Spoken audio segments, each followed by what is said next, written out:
Hi guys, কেমন আছো তোমরা সবাই? আমি কিন্তু আজকে অন্যরকমভাবে মুরগিটাকে রান্না করব। দেখুন, আমি কিন্তু এখানে সব কিছু মেখে ম্যারিনেট করে প্রায় 10 মিনিটের জন্য রেস্টে রেখে দিয়েছি। আর এখানে কিন্তু আমি টমেটো দিয়েছি, কাঁচামরিচ দিয়েছি, পেঁয়াজ ছাড়া কিন্তু আমি ওখানে সব কিছু মাখিয়ে রেখে দিয়েছি। আর এখানে কিন্তু আমি পেঁয়াজটাকে ভালো করে একদম লাল লাল করে ভেজে নেব।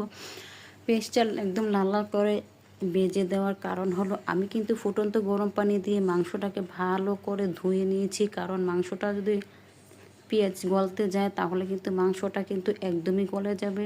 তার জন্য আমি মাংসটাকে ম্যারিনেট করে 10 মিনিটের জন্য রেখে দিয়েছি। আর ওদিক দিয়ে কিন্তু আমি পেঁয়াজটাকে একদম লাল লাল করে ভেজে তারপরে কিন্তু আমি মাংসটাকে দিয়ে দেবো। কারণ নয়তো মাংসটা গলবে না, পেঁয়াজটা কাঁচা কাঁচা থাকবে, নয়তো মাংসটা ভেঙে যাবে পেঁয়াজ গলতে গলতে। তাই আমি পেঁয়াজটাকে আগে ভালো করে একদম বেরেস্তার মতো করে আমি মাংসটাকে ঢেলে দিয়েছি।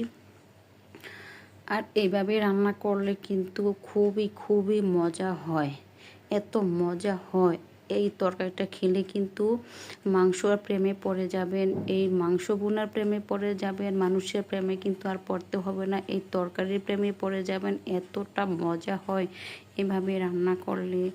তোমাদের কাছে কিভাবে ভালো লাগে জানি না, কিন্তু আমার কাছে কিন্তু তরকারিটা এভাবে ভুনা করলে বেশি মজা হয়।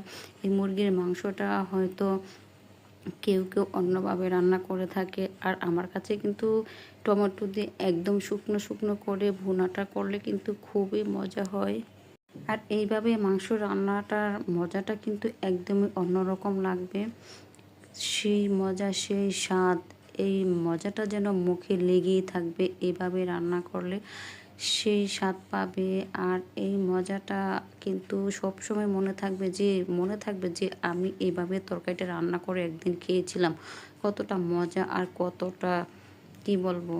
আর তরকারিটার কালারটা দেখে কিন্তু বোঝা যাচ্ছে কতটা মজা হবে। আর এটা আমি এমনভাবেই রান্না করব যেন তেলটা একদম বাসা বাসা থাকে আর মশলাটা যেন ঠিক মাংসর সাথে লেগে যায়।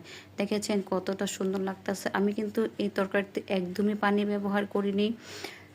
মাত্র আমি যে কড়ার মধ্যে ম্যারিনেট করে রেখেছিলাম সেটা একটু ধুয়ে পানিটাকে আমি দিয়েছি। আর কিন্তু একদমই পানি ব্যবহার করে দেখুন না কতটা সুন্দর লোভনীয় লাগতেছে। বলতে হবে যে একদিন এইভাবে মাংসটাকে রান্না করে খেয়েছি, মুখে যেন স্বাদটা লেগেই আছে।